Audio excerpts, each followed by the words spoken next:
আসসালামু আলাইকুম। আজকে আমরা জানব বিশ্বনবী হজরত মুহাম্মদ সাল্লাল্লাহু আলাইহি ওয়াসাল্লামকে কেন বিষ প্রয়োগ করে হত্যা করার চেষ্টা করা হয়েছিল।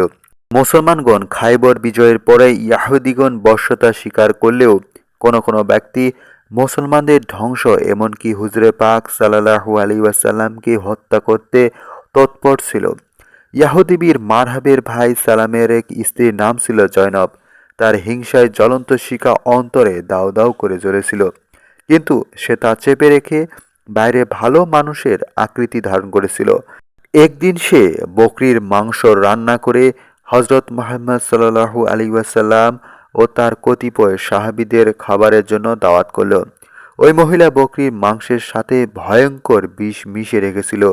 অন্যদিকে সুসম্পর্ক বজায় রাখার খাতিরে বিশ্বনবী হজরত মুহাম্মদ সাল্লাল্লাহু আলাইহি ওয়াসাল্লাম তার কতিপয় সহচর সহ ওই মহিলার ঘরে দাওয়াত রক্ষার জন্য উপস্থিত হয়েছিলেন। তাদের সম্মুখে খানা পেশ করা হলো। বিশ্বনবী হজরত মুহাম্মদ সাল্লাল্লাহু আলাইহি ওয়াসাল্লাম এক টুকরা গোশত উঠিয়ে মুখে দিলেন। সাথে সাথে গোশতের টুকরা বলে উঠল, ইয়া রাসূলুল্লাহ, আমার সাথে বিষ মিশ্রিত আছে, আপনি আমাকে খাবেন না। তখন হজরত মুহাম্মদ সাল্লাল্লাহু আলাইহি ওয়াসাল্লাম গোশতের টুকরাটি ফেলে দিলেন এবং সাথী সাহাবীদেরকে ওই গোশত খেতে নিষেধ করল। দুর্ভাগ্যবশত একজন সাহাবী আগেই কিছু গোশত আহার করে ফেলল।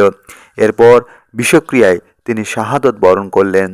তারপর ওই মহিলাকে ডেকে এনে জিজ্ঞাসা করল, তুমি এ গোশতে বিষ মিশিয়েছিলে কেন?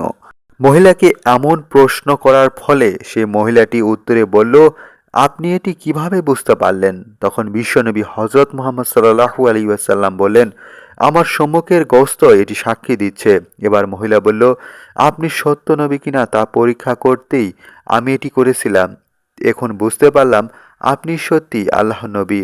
ইয়াহুদি রমণী তখন নবী করিম সাল্লাল্লাহু আলাইহি ওয়াসাল্লামের নিকট ক্ষমা প্রার্থনা করল। বিশ্বনবী হজরত মুহাম্মদ সাল্লাল্লাহু আলাইহি ওয়াসাল্লাম ব্যক্তিগতভাবে তাকে মাফ করলেও যেহেতু সে গোশতে ইচ্ছাকৃতভাবে বিষ প্রয়োগ করেছে এবং একজন নিরপরাধ সাহাবী তা ভক্ষণ করে শাহাদত বরণ করেছিল, তাই এই গুরুতর অপরাধের জন্য উক্ত মহিলাকে মৃত্যুদণ্ডের আদেশ দেওয়া হয়েছিল।